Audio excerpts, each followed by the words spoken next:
generous in just everything we're looking at. So please use that resource. Go like the page if you haven't. I know that it has been a big help to me. So thank you so much, Mr. Merson, for being able to do that. I also just wanted to say that I know that during this time of isolation, it's really easy to allow fear and anxiety to consume our thoughts. However, it also provides us all with a quiet opportunity to acknowledge the beauty that surrounds us as the world awakens to a new season. Moreover, we also all who are able have a chance to help and serve those around us, and also to witness that exchange between neighbors. So I'm so proud of the various ways I've already seen people in this community come together, and I'll continue to pray for everyone out there during this time. I know it can feel really isolating, but there's so much beauty that can be seen in the small moments too. So reach out. Like I said, that Facebook page is there if you do need help with anything and you don't know who to ask. There are plenty of people who are willing to help. So just reach out to us and let us know what you need, and we'll try to be there. Okay, we'll go ahead and move on to regular business. So item A, proclamation designating April 2020 as Fair Housing Month.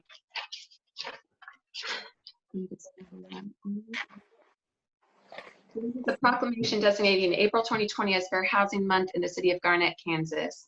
Whereas the Congress of the United States passed the Civil Rights Act of 1968, of which Title VIII declared that the law of the land would now guarantee the rights of equal housing opportunity.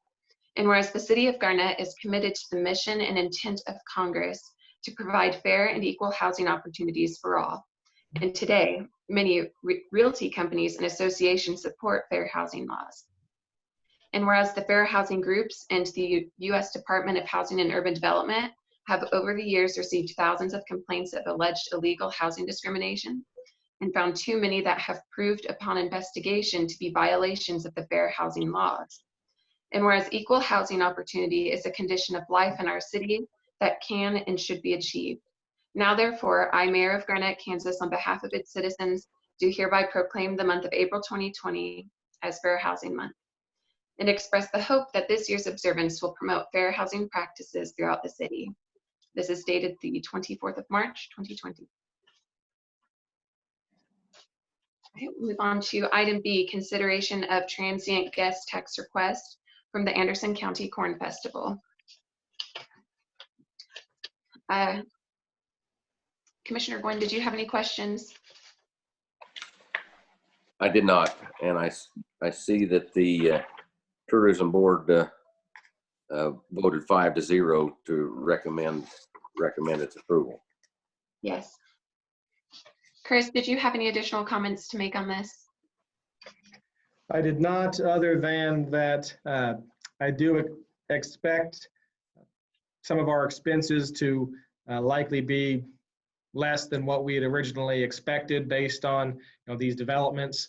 My hope at least is that with some of these events unfortunately being canceled or hopefully postponed, that hopefully there will be potentially some cost savings there.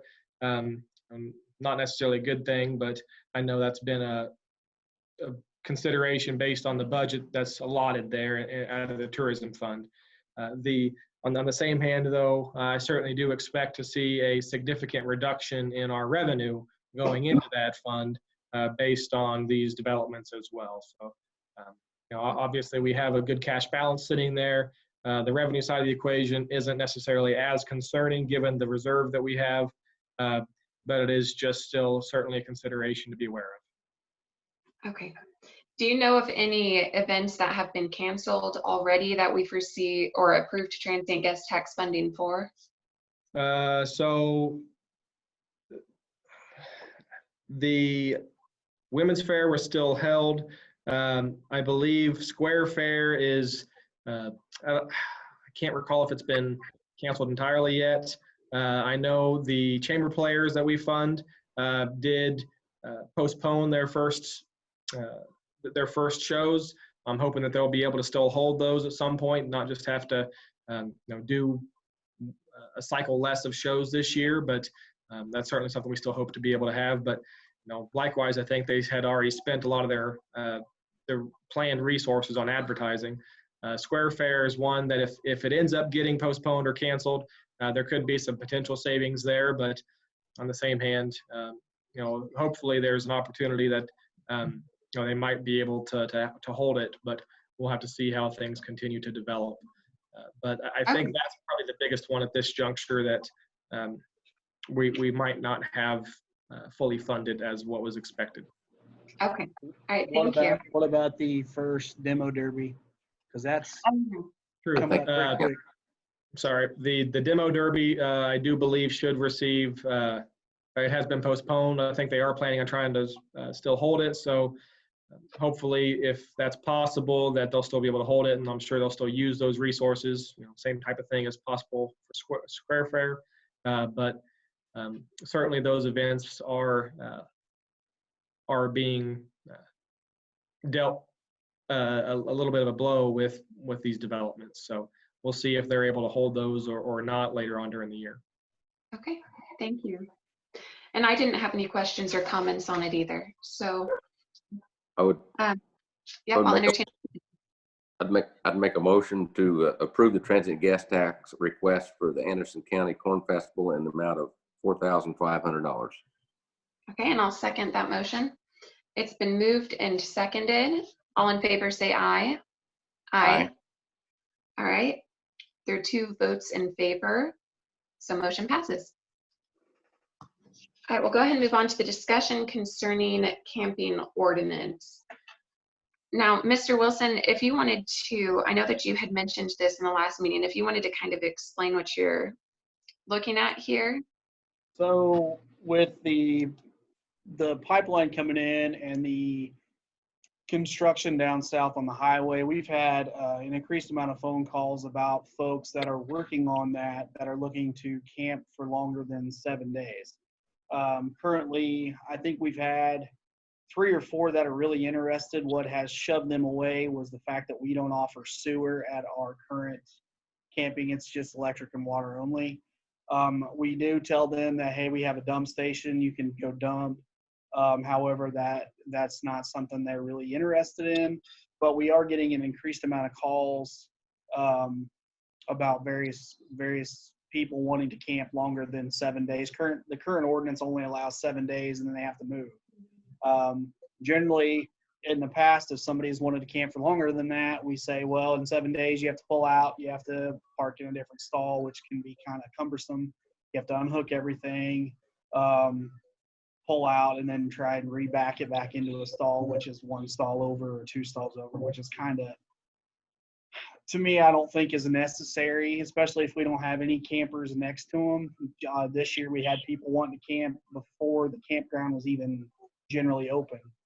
Generally, we open around April. There was people in March wanting to camp that were working down there on the gas line or the construction line. So my thought was, with all of these different RV parks popping up where they can just camp as long as they want, I don't think Freddie's got a duration that he's making people leave. I don't think the Zooks have a stipulation where they are making their people leave. Just recently, actually yesterday, I noticed there's another one down on the way to the water power plant right off of Walnut. There's 4 or 5 that are sitting there. I don't believe there's any stipulations making those folks leave. They can sit there however long they want. And so my thought is, if we're getting in revenue, why are we limiting these folks? Granted, we don't want them living there, but that ordinance has been in effect for quite a while now. 7 days is, pretty much getting to the point where people are camping longer than that. So I just thought I just asked if we would look at it. And maybe down the road, maybe we build our own extended stay camping. It's a hot thing right now. I know it right now, but I mean, eventually, maybe we can draw some of those from some of these other folks and have that money coming our way. Because all these other ones, we're not getting any money from them at all. So we're not getting money from Freddy's. We're not getting any money from Zooks. We might be getting some utility revenue, but we're not getting any camping revenue from it at all. So just a thought. Okay, thank you for explaining that. Commissioner Gwynn, did you have questions about this or any comments you'd like to make? Well, I just off the top of my head, I was going to throw out there that we have this on a temporary basis, and my thought was to take half the campsites and make it 30 days that they would have to, in 30 days, they would have to move over a slot and do that through the rest of the year, and then we could revisit it. That would still leave half the campsites open to passersby or any of the community that wanted to go out and camp. There ought to still be some spaces available. And by half, I'm talking like half of them at the North Lake, half of them at the South Lake, half of them at the reservoir. So there'd still be half of them left for normal use. I agree. I think that I was thinking the same thing, that they shouldn't all be taken up just because we might have people who are visiting the area, but definitely having some designated would be good. And I also like the idea of having a, for this year while they're doing that work provision. So, timeline on it. That way you're not, necessarily saying that this will be the way it's going to be forever. And we can look at, how well it worked for us if we were really pushing people out during this time, or if, the city was generating revenue from it and it turns out to be beneficial for both the people visiting and the city. So Chris, did you have any comments on this? I would just say, I think all the points that have been made are very valid. And the biggest concern that I would have would just be, as you referenced, that we don't want to have it be something where they're all taken up to where now we're turning away recreational campers.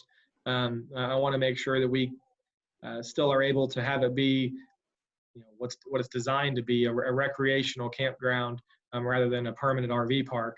But on the same hand, when we don't have a whole lot of usage, we have people that are interested in it. At least having some revenue there helps out a lot in terms of the maintenance it takes to keep that mowed and maintained. And so it's certainly something that I think having at least some of the spots dedicated for at least the availability for some longer term spots there makes a lot of sense. I do know that compared to some of those other spots that Travis mentioned, we're not necessarily going to have the same demand given that we don't have sewer hookups, which is something that a lot of those campers desire. And so, we could make this change and wind up that we don't have much demand anyways because they want the sewer hookups. But it's certainly something that if we at least have the opportunity there for some additional revenue, I think it's something that's worth considering at least. So I wouldn't have a problem with Commissioner Gwynn's suggestion of allowing on a temporary basis to, for the rest of the year, kind of see how it plays out. My expectation is if that goes well, we could wind up doing that again for the next year or however long. My hope is that next year, this same time frame, and for the entirety of 2021, likely we're looking at having additional construction workers in the area for our water plant. So, hopefully we might have some continuing opportunities there to generate some revenue off of some of those spots, and having them be required to move at least every 30 days, I think does prevent any kind of significant, more permanent type stays. It's not as frequent of moves that it makes it an extreme inconvenience for somebody to have to pack up their grill or, whatever it may be every week. But it does provide us an opportunity that it doesn't necessarily turn into an extensive, what appears to be residential area. So I think that that's definitely a worthwhile consideration. So, I think We could branch out and go ahead and run some sewer lines. I'm just saying.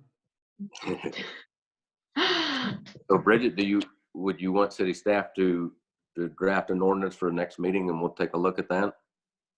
Yeah, I was wondering though, before we get there, how many camping spots are at each site? Do you know off the top of your head? I don't. Travis, do you by chance? Not off the top of my head. I know there's 5 or 6 at the South Lake, and 17 at the North Lake, maybe. The ones out at the reservoir, we don't we don't really log those. It's they pay out there at the Iron Maidens, basically. Okay. We don't have a log for those. So I want to say there's 17 maybe at the North Lake and 5 or 6 down south. The only Terry said 5 at the South Lake. 5. okay. The only thing that I would think is if we do this, we might want to save some of the, I guess, more desirable spots for maybe people who are visiting, like have certain the ones that we designate, not, obviously none of the spots are bad, but if there are certain spots that visitors might prefer going to, it might be nice if those are able to change out more often. So, I mean, I don't know how that would complicate things, and I haven't done any camping with, I don't have an RV or anything to go camping with, so I don't know what those would be. But if anyone happens to have an opinion, or, just sharing that with you, or whenever you're looking at making this, just to say, these spots you can stay in for 30 days, but we're reserving these for people who are visiting. I can get with Jenny tomorrow. Jenny deals with a lot of it. Diane, I can get with them and ask them what the prime spots are, and we can go from there. Okay, sounds good. At the north, Thing you need to be aware of is the west North lots. Lake has about 17, I think that's about right, that has water and electric. There are a number of sites up on the Red Jacket corner up there at the very north end that I believe have no water, they just have electric. And then none of the sites at the reservoir have any water that I'm aware of. At least they haven't had in the past. So I find it difficult to believe there really is that kind of interest in any sites without sewer. But assuming there is, I can't believe anybody would want to stay without water and have to bring in like a 20-gallon bladder in the back of their truck every day. Okay. I see that we have Mike Burns to make a comment on the camping. I don't know how to bring his voice in. Chris, do you? Yeah. Desiree, can you? I don't show where Mike's muted. Mike, you should be able to. Can you hear me? Yeah. Yes. Okay. I just from all.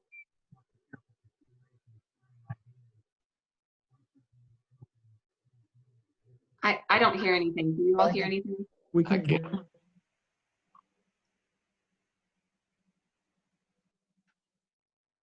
Are you there, Mike? Yes, can you hear me now? Yes. That's better. Okay. As a member of the community, I appreciate all the thought and input, and I think most people would support allowing for longer stays.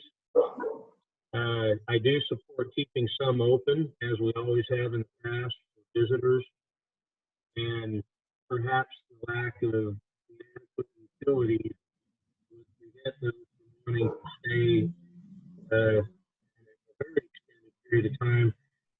Just want to make sure that understanding the longer the people are there, the more of a challenge it's going to be to make sure that the area is neat and clean and represents the community that we are.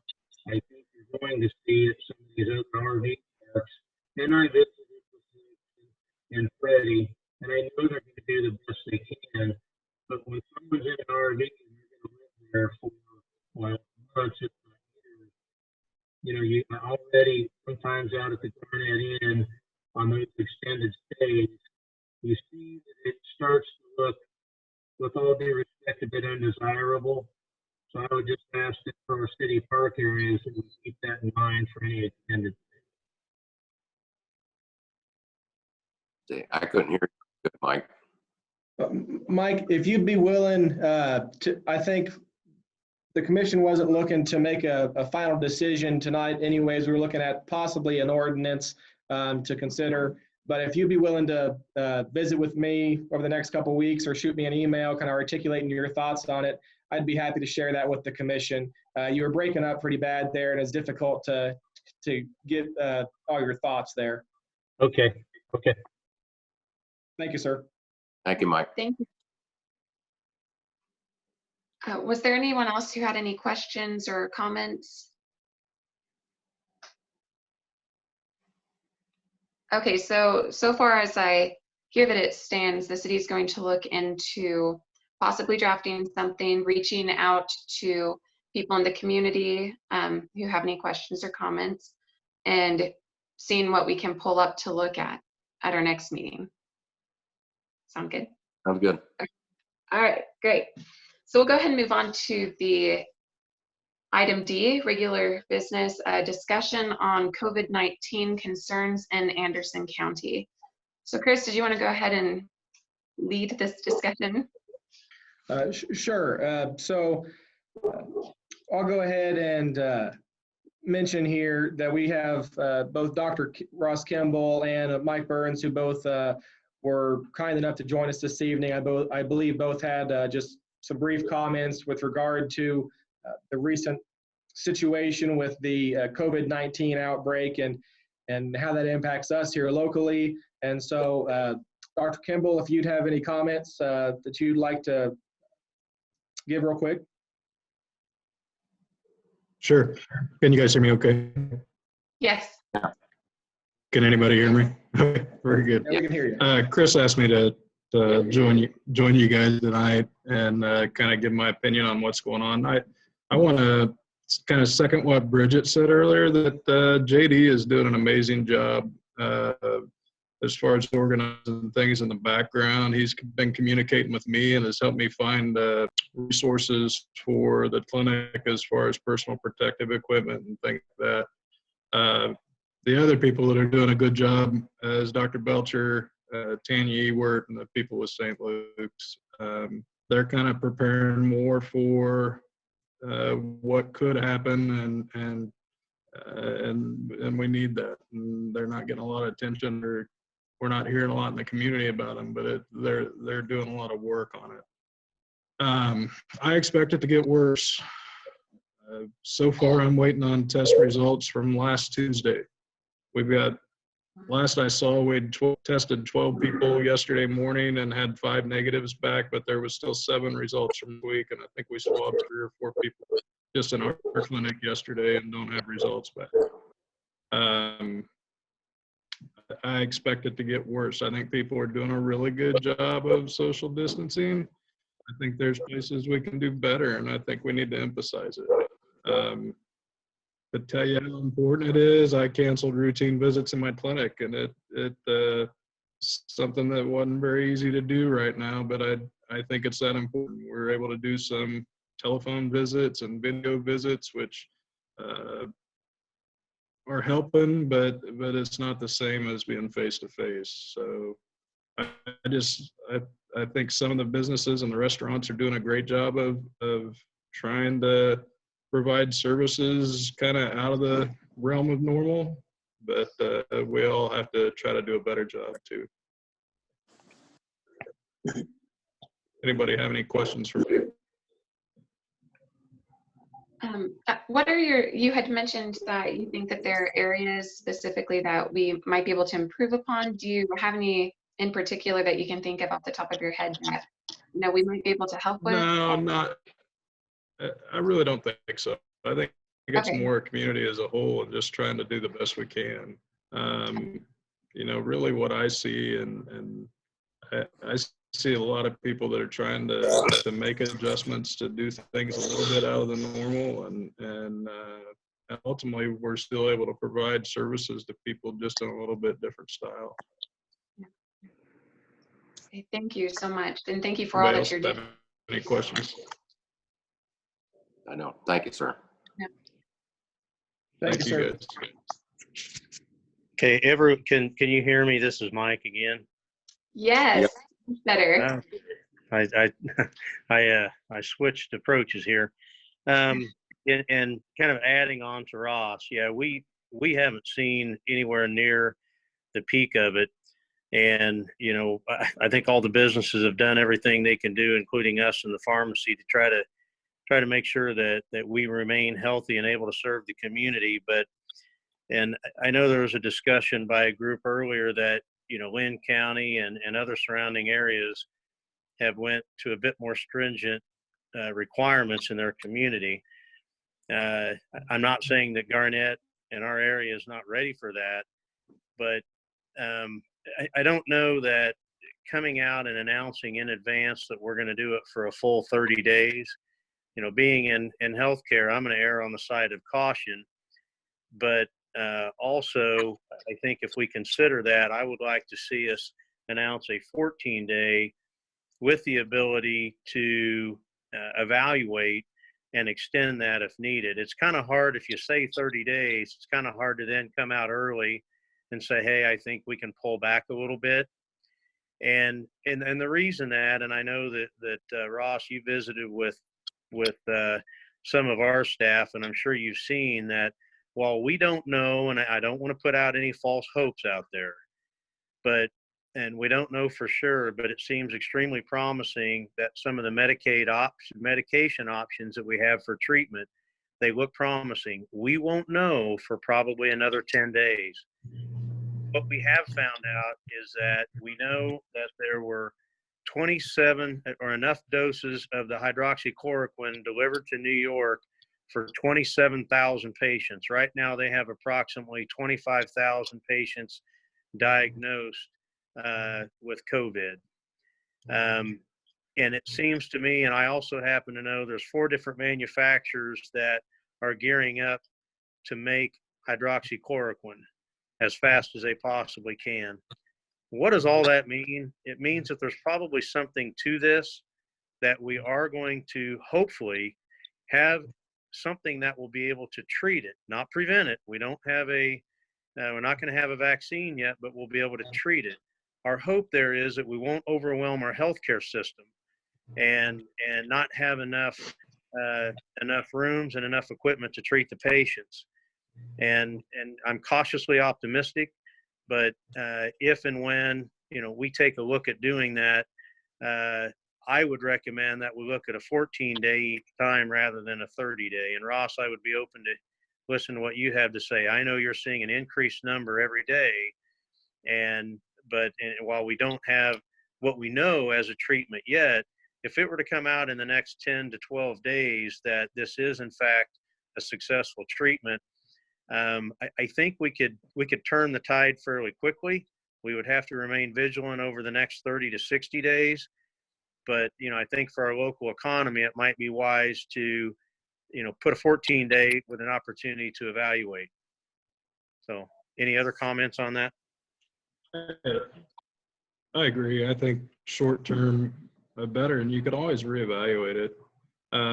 Right now, the systems are looking at these medicines, and I think a couple important points to point out to you guys and kind of spread through the community is once we prove there's community spread, the people that need to be tested are low. All right. So unless you're short of breath or you need to be in the hospital, as far as I'm concerned, we don't need to prove that it's here once it's already here. Those people need to stay home and self-quarantine, and we need to make sure that everybody's given them the flexibility to do that. The second thing, unless something changes dramatically as far as supply of medicine, and Mike was talking about manufacturers, those medicines are probably only going to be available to hospitalized patients. If there's prophylaxis available, I expect it to be made available to people that are providing care to those patients directly. So Mike was talking about manufacturing, but I wouldn't go thinking that hydroxychloroquine is going to be available to everybody, that we're going to be able to prescribe it out of the clinic. We don't know. This thing's changing every day, and tomorrow that may change. But I think the take-home message is I expect it to get worse. How bad, I don't know. And we just got to be prepared for whatever comes our way. All right. Thanks, sir. Thank you. You have anything to add to that, Mike? No, we need, I believe, and obviously, Ross, you've already spoken to that it's here. We already have positive cases. We just don't know it yet. I think we've had the virus here in our community for weeks, if not much longer. It's just not been diagnosed. But yeah, we need to be very, very careful. If we need to go to, a full stay home like some of the other communities have, I wouldn't be against that. And, you're all going to need to make those tough decisions. But, if we make that decision in, let's say, a week, I just, and hey, look, I don't want to be overly optimistic, but I also think it would be, if somehow we can have a dramatic turnaround, I would hate to have out there that, businesses aren't going to be able to reopen until April 30th. And then we see that maybe we can open that up a little bit sooner. I would go with the shorter term with the opportunity to reevaluate. And as Ross said, the manufacturers aren't going to be able to put out these medications if indeed they even prove to be successful. But it tells me that the manufacturers, we have Mylan, we have Novartis, and 2 others that are already gearing up. And keep in mind, so that you all understand, you don't have plants that sit and produce amoxicillin all year long. That's not the way it works. They will produce a particular product for approximately 10 to 14 days, producing the anticipated needed supply for the coming year. Then they tear the plant down or part of it, and then they rebuild it to produce the next product. They have a calendar and a schedule of all products to be produced. For them to interrupt a schedule and to introduce a different product to be produced, postponing the production of another one, there has to be something there for them to feel pretty good about. And so, again, I don't want, those of you that are listening, I don't want false hopes, but I want us to understand that we believe that there's something to this, and that I think we'll know a heck of a lot more in the next 10 days. That doesn't mean that if we need to go on a stay at home sooner than that, but if we can, and then we'll see how much we have in the supply chain. I know through the contacts that I have, there's a fair amount of product out there in the supply chain. We already have protocols. We've shared it with Ross on who would be available to receive that medication. And it would only be those that had already received an actual positive diagnosis, and hopefully even those that are at high risk. And as Ross said, then maybe those that are already been hospitalized, or those that are directly involved with the administration of that care. So if we find out in the next week to 10 days that we're achieving some levels of success with it, I think we're going to have some adequate supplies out there to address the patients that are most at risk. So take all that as you will. We don't know. You can watch a media like I do, but we'll know a whole lot more, I think, in the next week to 10 days. Very good. Thank you, Mike. Yep. Yeah, thank you so much. I think that there's a lot of comfort in knowing that the pharmaceutical industry and doctors have a game plan on how to handle this based on new information. So that's at least very comforting to me to hear.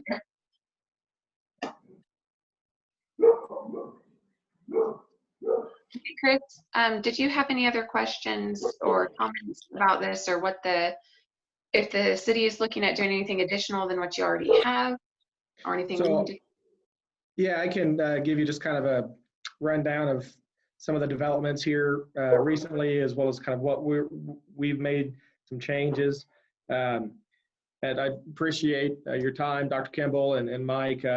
If you've got other obligations, certainly appreciate you stopping in. Don't want to hold you up if you've got other things going on. But as far as what we have implemented for our changes to our normal standard operating procedures, as you know, we've closed all city facilities to the public. We have some administrative personnel working from home.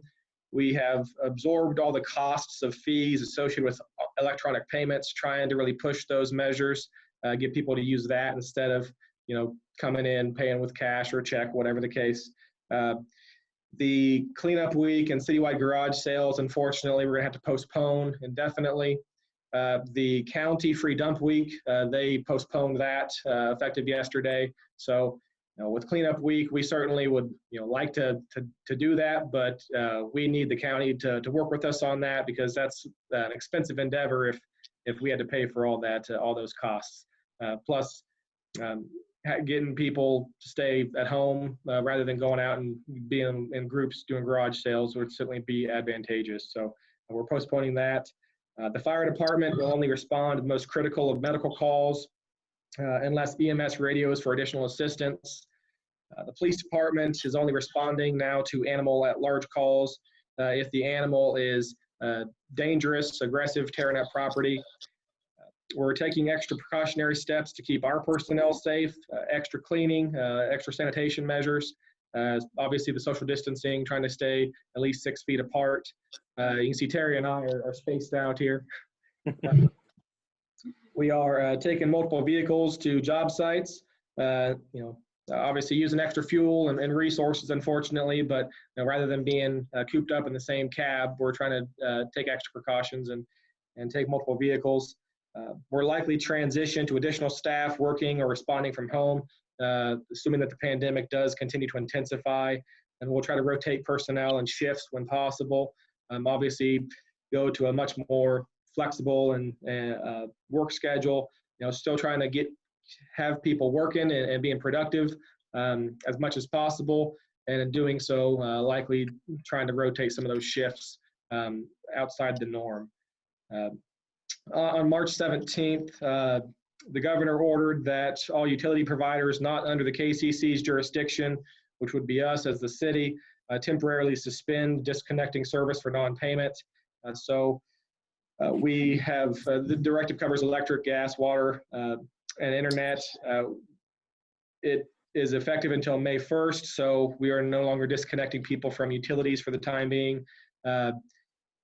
As I mentioned, we were probably going to do regardless, but certainly that is something that we're trying to work with people and tell them, hey, that doesn't mean that your bill is canceled or waived entirely. You're going to still have to pay that bill.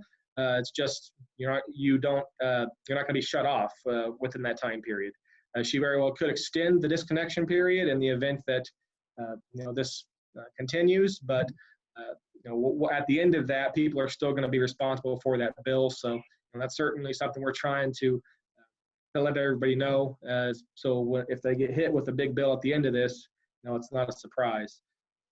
The federal law just passed dealing with the virus. It's called the Families First Coronavirus Response Act, the FFCRA. And my take on it personally is that the act mandates some leave and financial assistance, but it doesn't keep employees whole, or essentially it doesn't keep them from being negatively impacted. The main portion there is that they only receive about 2/3 of their pay.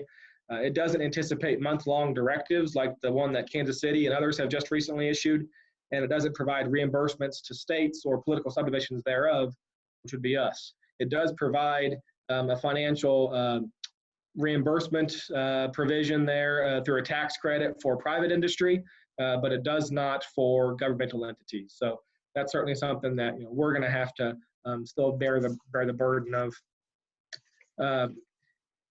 Things that some other cities are doing that I think would be valuable for us to at least be aware of and consider. The city of Wamego has closed the city-owned playground equipment by placing caution tape around the structures and putting signs in the park. Their signs essentially say, please enjoy the outside air and run around the park, but don't play on the playground equipment.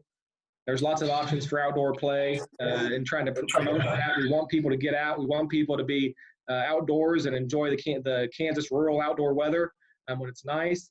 But playground equipment is certainly something that is going to be very difficult for us to, essentially impossible for us to keep clean. From what I've seen, the virus can last for days on plastic and steel. And so on a lot of our playground equipment, that's going to be something to where you have a lot of kids playing on that one right after the other. It could become a pretty significant conduit for the transmission of that virus. So that's something that we're seriously looking at as far as do we cordon that off. Phil just sent me an email to that effect earlier this afternoon. So we'll be having a conversation about that. The city of Chapman has closed city facilities and rotating staff like most cities have done. They're also working on a local stimulus package. I found that to be kind of kind of unique. They have a few dine-in facilities, with 3 of them being new, and they've all opened in the past year. They're very concerned about their survival. The mayor successfully raised funds from the local community foundations, both there in Chapman and Dickinson County, and their local economic development corporation contributed funds, and they've also had some private donations. The city's putting together $10 gift certificates, and they're mailing one each to Chapman utility customers, and then those $10 can be redeemed at any one of those 5 restaurants that are affected by the county shutdown order. The county of Dickinson County issued a shutdown order, as have a number of other Kansas counties, and so they've done this to try and help those businesses out in this obvious challenging situation. They're a little bit smaller community than we are, but it's certainly something that I thought was rather ingenious to try to help out their local facilities and restaurants. Lawrence has granted employees additional leave, waiving late fees, making downtown parking free, granted reserved parking spots for downtown restaurants to provide curbside service.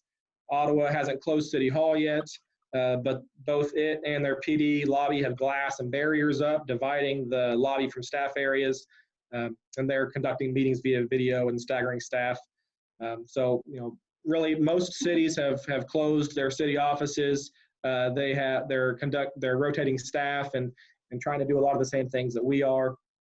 6 counties, as of earlier today, I believe there was a 7th, I think Shawnee County just did as well, order a stay-at-home order, including Johnson, Douglas, and Miami here just north of us. Governor Kelly today modified her executive order limiting mass gatherings to no more than 10 people. Previously it was 50. This is the CDC's recommendation as she effectualized into a executive order. Now, some considerations for municipal operations that I'd just like to bring up. As far as our sick leave policy, we touched on these issues a little bit at our last special meeting, but our sick leave policy says that full-time employees and part-time employees who are employed to work at least 20 hours or more per week shall be entitled to sick leave with pay for absences resulting from illness, injuries, accidents, or other physical incapacity occurring either on or off the job. Sick leave may be used for immediate family members to include only the spouse, children, mother, family, or father, brother, sister, grandparents, grandchildren, or close relatives by marriage of the employee's spouse. For sick leave in excess of 3 days, a department head may require a signed statement from a physician or dentist verifying the employee's inability to perform his or her assigned duties because of such illness. The key there is to essentially say that our policy does currently cover portions of this, at least, in the event that they are ill due to the virus. They are covered. Does our policy state what determines when an employee is required to come to work, or what conditions determine they're sick and cannot work? Our policy does not do that. These questions came from the League of Municipalities as far as trying to help guide us in some decision making, and so our policy does not do that.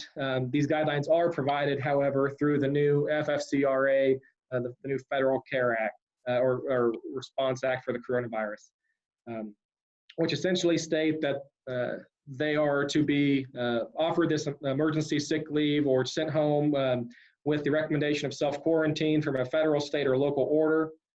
The healthcare provider has recommended the self-quarantine.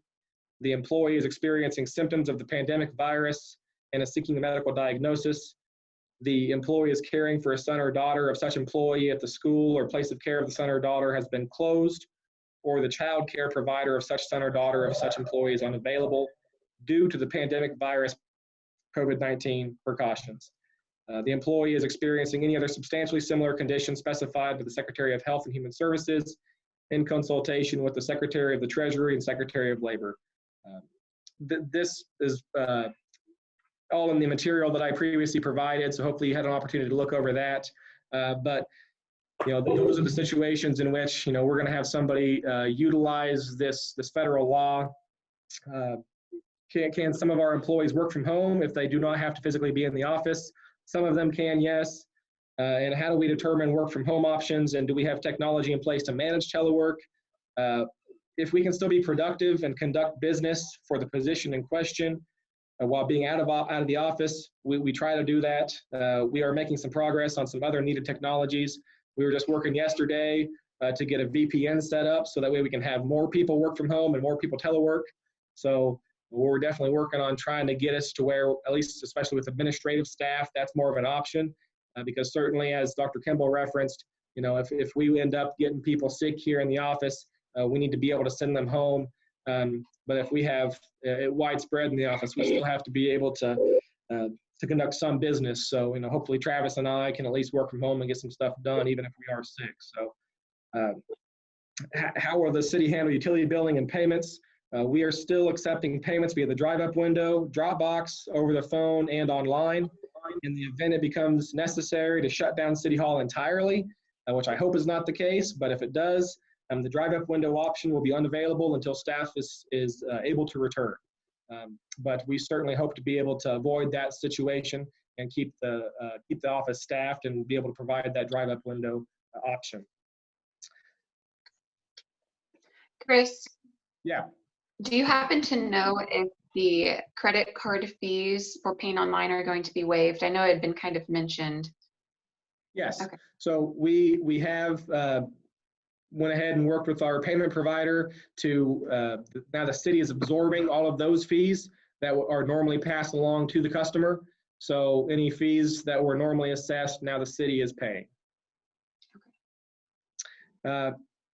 There's the one question as well is, how will the city ensure vendors and employees are paid? We'll continue to process payroll and vendor bills as normal for the time being.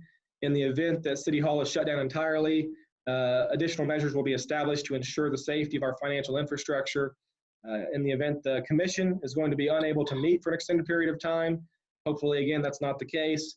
But if for whatever reason it is, I shall suggest consideration and passage of an annual appropriation ordinance, such as the League of Municipalities has just addressed. It essentially give the authority to pass the bills for the year rather than over the course of each meeting. Obviously, that's not ideal, but in the event that something like that occurs, it still allows us to pay the bills. What does the personnel policy say about essential and non-essential employees? Nothing. I've developed a list of the positions which I would deem to be essential, and I'll gladly provide that if you'd like. While I believe all of these positions will always be deemed essential, there are others that could gain that classification as well, depending on the situation.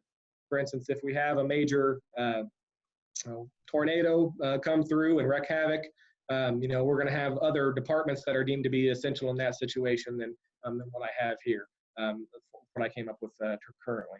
The essential functions and what staff we need to operate at a minimum level, I would say public safety, that'd be police and fire, utilities, electric, gas, sanitation, water and wastewater, the housing authority staff, and administration and communication.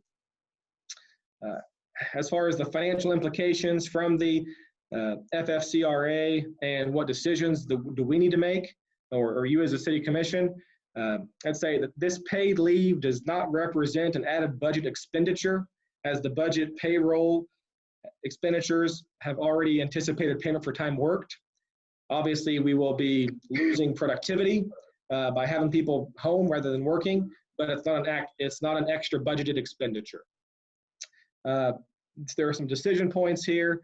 There is an exception of the emergency paid sick leave, the EPSLA, and the Emergency Family Medical Leave Expansion Act, the EFMLA, that employers of emergency responders, which for us would be the fire chief and police officers, may elect to exclude these employees from the emergency sick leave.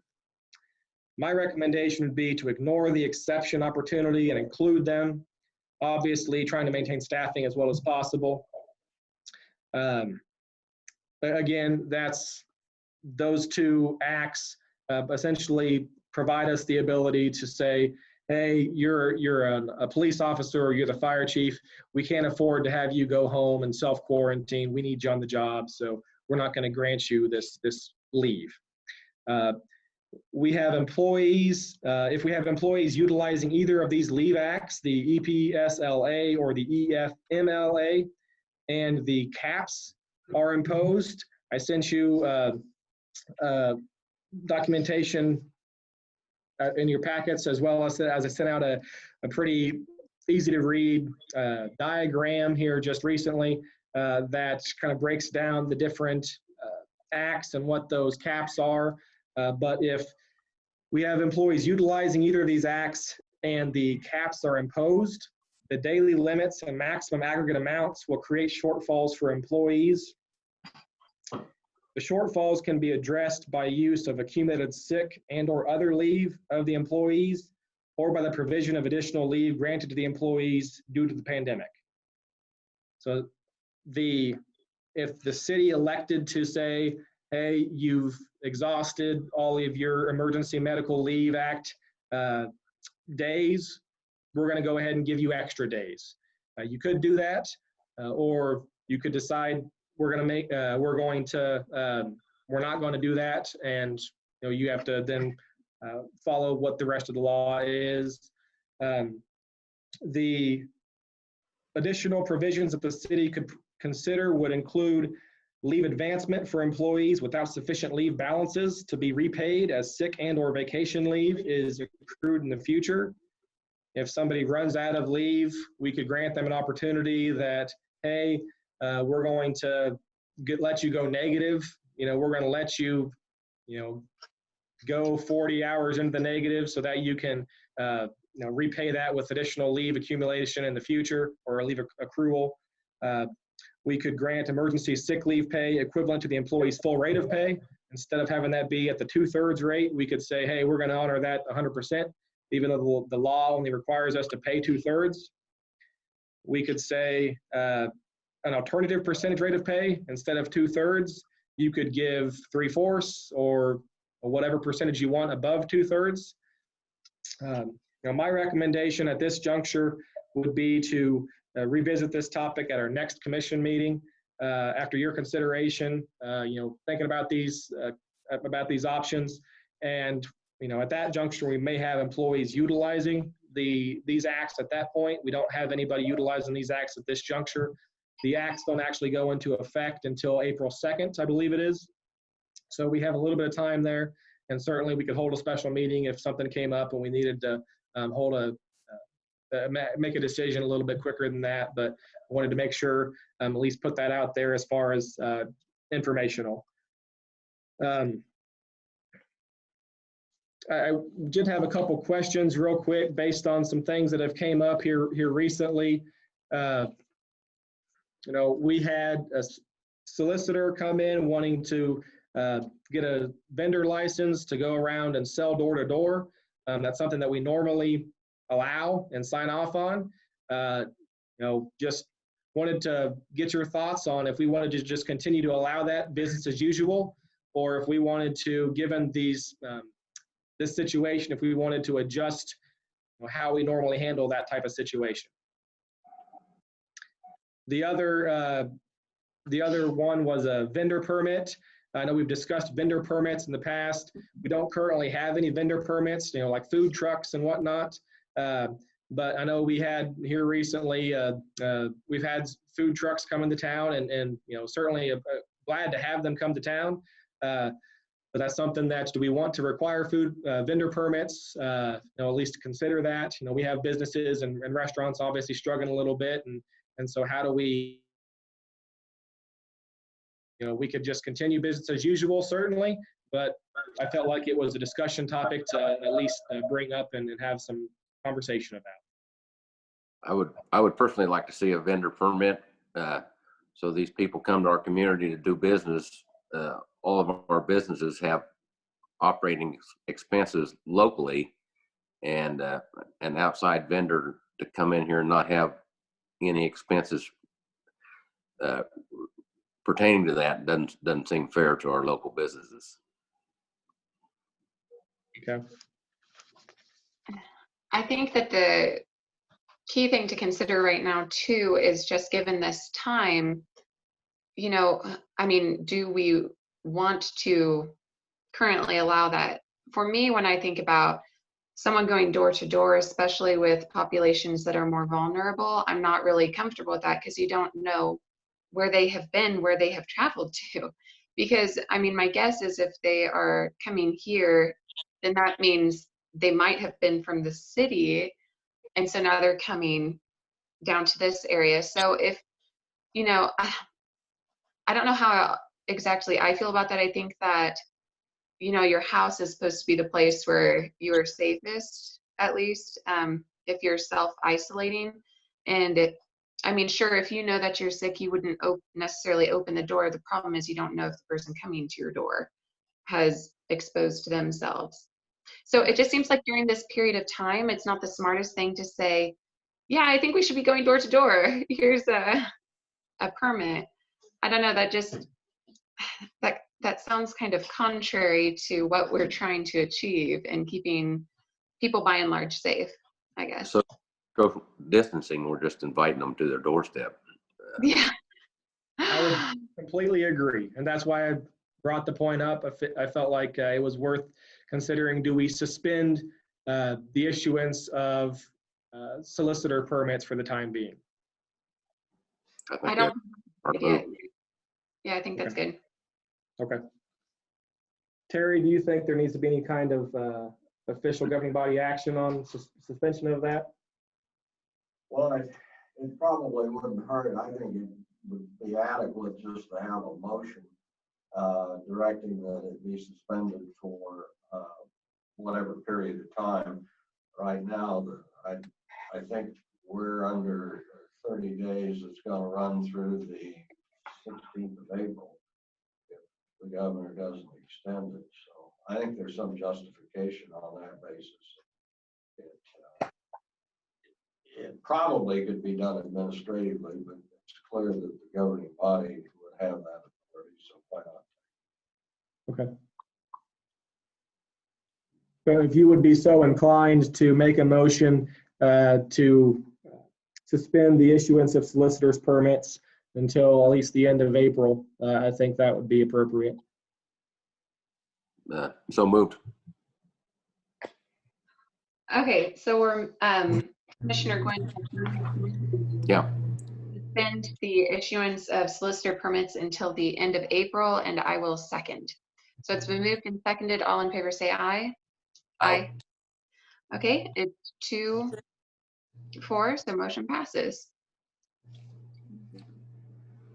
Oh, and Chris, I don't know if you saw this, but just today, I believe the governor said that no larger than groups of 10 can be together now. So it's been dropped from 50 to 10. So I'm not sure how that will affect your operations or how you've approached certain, you know, businesses about the topic, but. Yeah, absolutely. I know she issued that, I think, this morning, and I think since then, you know, we've had nothing come down further from the state that I've seen, but some additional counties that have issued the stay-at-home orders, and so it's certainly spreading as far as the you know, those further restrictive measures. And as Dr. Kimball and Mr. Burns both referenced, I think, you know, at some juncture, I think it's worth at least considering here locally. Do we look at some type of stay-at-home order, you know, for the time being? It may be that, you know, we're okay, but I certainly think that's something that, you know, you'd be thinking about in terms of, you know, at what level would you be wanting or considering going to that. Hopefully we can avoid that, and, you know, it not be a problem whatsoever. But I would rather, you know, at least be having that in the back of our minds as, you know, something we need to consider at some point. And I think JD could be a huge asset to us for that sort of thing. Absolutely. And I attended the county commission meeting yesterday and had a good conversation with the county commissioners. They had all the department heads there. And JD's, I'll echo Dr. Kimball's comments. JD's been doing a heck of a job. He's definitely very valuable to our community, and I appreciate everything he's been doing. I've been staying in good contact with him. And likely the county will come down and make a decision at some point, regardless whether we do or not. And so, if you wanted to wait on the counties to make that kind of decision, you certainly could. But I think at some point it might be something that happens at least. So I know they had another meeting today.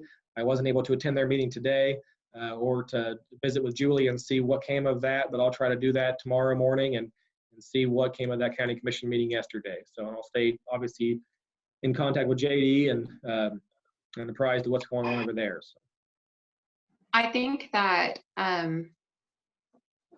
maybe if you provide us with some information as to what all the city would do, say like if it's a 14-day quarantine, which is what was kind of suggested, how that would look, for businesses and for the people.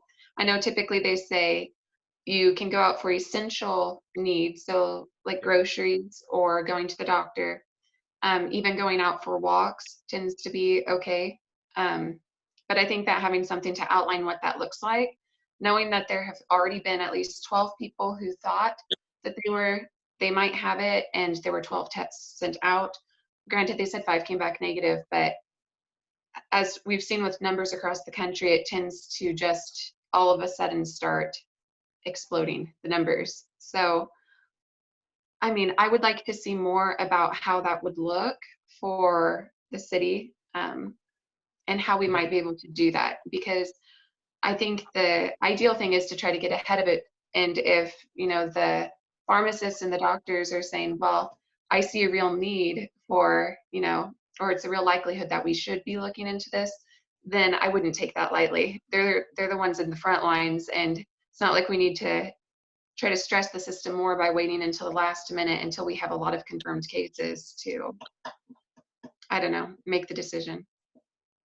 okay, yeah, I can try to put something together in terms of what that might look like, and certainly that's something that hopefully the county health officer, and Rebecca Johnson, she's I think done a terrific job, as has JD. Obviously, they're the two kind of officials in charge of managing this epidemic here locally, and so making sure that when we're in communication with them, and they've been doing a terrific job with trying to keep on top of everything and make good decisions, and they very well may here very shortly make a decision to make it so we don't have to, but I'll try to talk to them and see what they might recommend, as well as what other communities have done, and see how that might look if we did something similar. So if it came to that.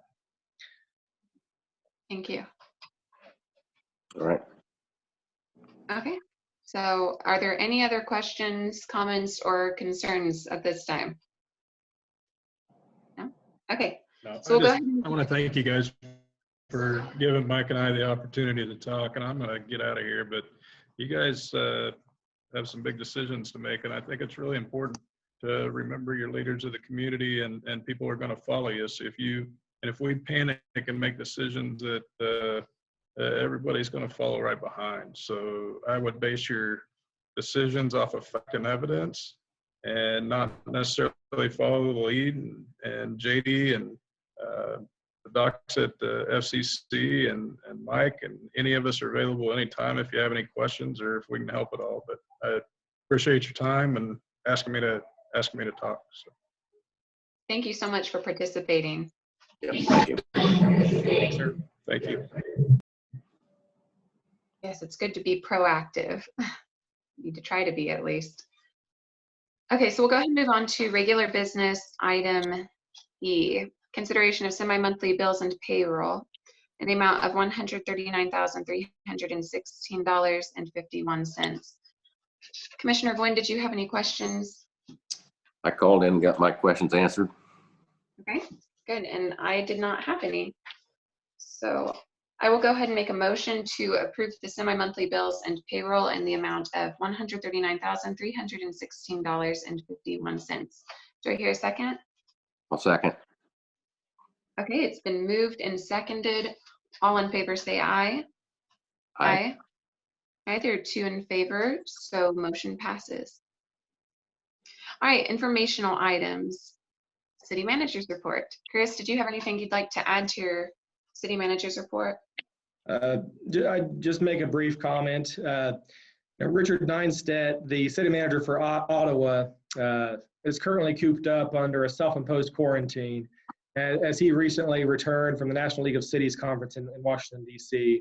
And he made a comment the other day that I would like to repeat, as I think it's incredibly on point, and I agree entirely. I feel very strongly that our citizens look to us for continuity of their everyday life. We will continue to have public meetings, but in a different way that practices social distancing. Our responsibility is to be strong for our employees, citizens, and our families.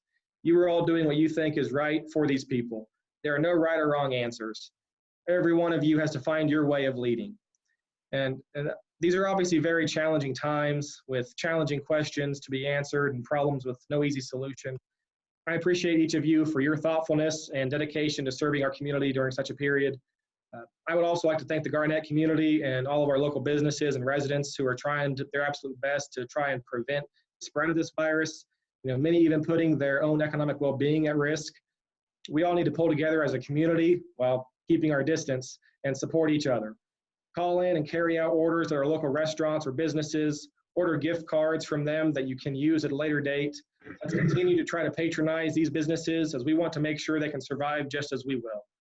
These are certainly challenging times for our community, but make no mistake, we can and we must rise to the challenge. Together, we can emerge from this an even stronger and better community. Thank you all and stay safe. That's all I have. Very good. Okay, Commissioner Gwynn, did you have any questions? I did not on Chris's report. Okay, all right, good. And I didn't either. So it looks like we have reached our second citizens to be heard period. So does anyone listening have anything they would like to add? Questions, comments, or concerns?